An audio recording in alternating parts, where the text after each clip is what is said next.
reluctance of the PIOs, or rather the players of Indian origin, to acquire an Indian passport, simplifying the history of PIOs in association with Indian football. Our topic of discussion today, the second part of the series on PIOs on your own storytelling platform, Bol Dada Bol. Namaskar, my name is Nilanjan Datta. The favorite go-to topic for almost everyone in the Indian football setup are the players of Indian origin. A result does not go our way on the field. Each and every one, mostly the fans, say or mention or talk about on the digital and the social media platforms, Kash, hum logo ke paas PIOs hote, we could have won this match. A result does go our way, and people again jump the bandwagon and say, imagine what we could have done had the PIOs been with us. And when the team is not playing, because a national team सिर्फ खेलता है FIFA Windows में, और जब FIFA accredited competitions और AFC approved competitions होता है, तब लोग यही बातचीत करते हैं PIOs को लेकर. देखिए, उस कंट्री में there are PIOs, we don't have any. The history of the players of Indian origin, though talks have been initiated now, isn't new. If you go back, it first started in 2002-03 with Stephen Constantine being the then national football team coach during his first stint in India. The visionary coach that Stephen was and Stephen is, he approached Michael Chopra to come, opt and play for India. Year 2002-03, and do remember, the dual passport rule was very much applicable in the country, which meant that anyone who had an English passport in this case could also take and opt for an Indian passport and play for India. Michael at that time was playing at his prime, one of the most exciting and talked about players in the English football circuit. He was playing for Newcastle United in the English Premier League. And that video of his going past a certain Rio Ferdinand, who at least knew a bit about defending, not in that age of social media, went viral. Michael was on the cusp of making his debut for the English national team, and for obviously understandable reasons, he kind of shied away from the proposal to opt to play for India. I don't blame him for that. Stephen had felt that with Michael there and Baichung Bhutia, just back from his stint with FC Bari, both of them playing up front, because Stephen always favored the 4-4-2, could have been a lethal combination. He even went on record to say it would have been one of the deadliest combinations in Asia. The talks with Michael Chopra didn't turn out to be positive. Stephen, coaches come, coaches go. After Stephen Constantine left, Bob Houghton came over and he mentioned about interest of a certain player called Prince Rajkumar playing in the Dutch league. It didn't happen. Now, both of these cases happened prior to 2008, which I reiterate, had those two players in which whom we are speaking about right now could have opted for the Indian passport, and they needn't surrender their original passports, that is the English passport and the Dutch passports at that time. But talks failed. In between, I do need to mention about the history that there were two players who came on to appear for trials or train with the national team during Stephen's tenure. Ebi Kodaitu came in from the US, Simran Singh came in from Denmark. Ebi couldn't train much because of some stomach problems. Simran did train with the national team for quite a long time in a camp. And Stephen felt he was good enough, but he wasn't better than the players Stephen Constantine had at his disposal as Indian players at that time. So both of those players, despite coming over to India, could not make it. This is pre-2008. And then the dual passport rule was no longer, or still is no longer, applicable in India, which means that you cannot have two passports to play for India. If you want to play for India, you need to acquire an Indian passport जिसकी formality से आपको गुजरना पड़ेगा.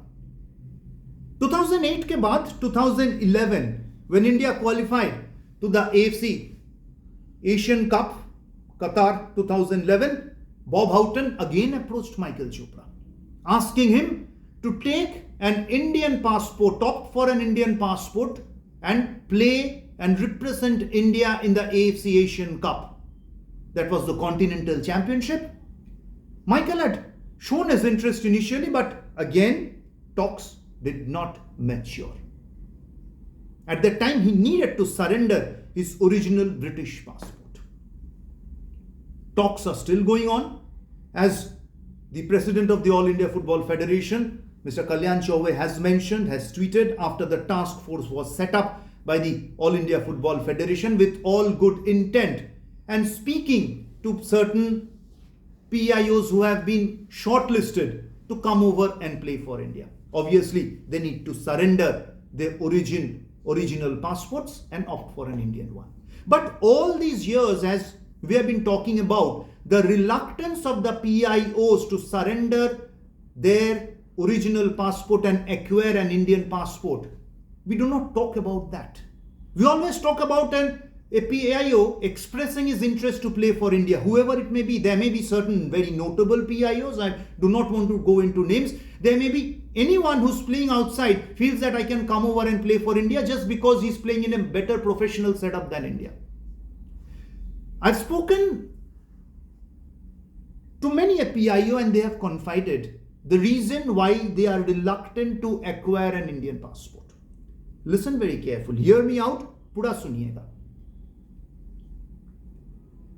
There are two parts to this, a professional setup and a sociological setup. If at all a player X wants to acquire an Indian passport, surrender his British passport, just taking an example or any example of a British passport holder. He surrenders his British passport and comes over to acquire an Indian passport. The moment he applies for an Indian one, he needs to also stay in India because there's a certain time limit as per the government rules, the law of the land, which requires an individual trying to acquire an Indian passport to stay in India, which means the individual cannot go out to play in the foreign league which he is now playing. He needs to be playing in the Indian leagues in India. Quite a few PIOs have told me, will the clubs be willing to take me as a foreign player in that setup? Because he still now has a foreign passport. He hasn't got his Indian passport. And most of the PIOs that we are talking about are not 20, 21, 19, 22, 23. They are 27, 28, maybe early 30s, 27, 28, 29 being the average age. Their aim and ambition and the temptation of playing international football, and more than that World Cup, dream of playing in a World Cup, which every footballer all over the world, be it male or female, always has a desire for. No harm in that. That's the dream which each and every footballer needs to nurture, and they are nurturing it. But again, the PIOs have confided and told me on grounds of anonymity that the quality of Indian football setup they feel won't help them to pursue their dream of playing in a World Cup. At the current moment, 2026 World Cup, 2030 World Cup, 2034 World Cup. So 2026, we don't have any PIOs. If by 2030 we have any, those PIOs will be past their prime. The PIOs which we are talking about right now. Again, football being a body contact sport, touch wood, injuries can happen. It shouldn't happen to anyone. But if an injury happens and a player is ruled out for a season or so, that's also playing in the minds of the PIOs. They are feeling that if we are to sit out for a season or more than that, will we be able to acquire a position back? And obviously the domestic setup of the Indian leagues is a notch lower than the leagues they are currently playing in. If you move aside from the professional setup into the sociological setup, the lifestyle, the quality of life which they are leading in the country they are residing at the moment, the family, their friends, each and everything, their heart lies in that country. It's out of passion. आपको अच्छा लगता है देखने के लिए. In India, if you look at the partition of India, there were lot many Punjabis and Bengalis who came over from Pakistan and Bangladesh respectively. आज के दिन पे you give them an option. Will they be going out to reside in Pakistan or Bangladesh? No. There can be an emotion attached to it. But will they be surrendering their Indian passport to go out and stay? On the surface? No. That doesn't mean that the PIO story cannot mature in India. The All India Football Federation, with all the good intent, is pursuing it. But here we are to give you the reality and not show any fake dreams. I back the passion and the commitment of the All India Football Federation. And before ending, I do need to kind of clarify that the choice of acquiring the Indian passport is purely in the hands of the PIOs. You cannot blame them for that. They're not acquiring. I'm just mentioning the reason, as they have told me, as to why they are not interested currently to procure an Indian passport.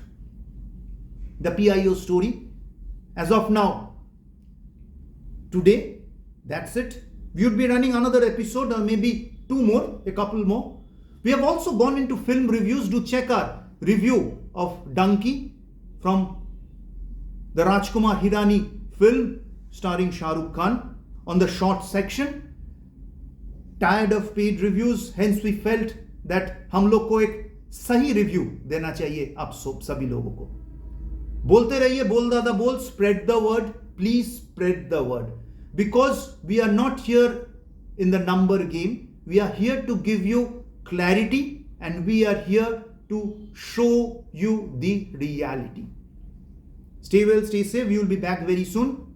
Thank you. Bye-bye. Namaskar. बोलते रहिए, बोल दादा बोल.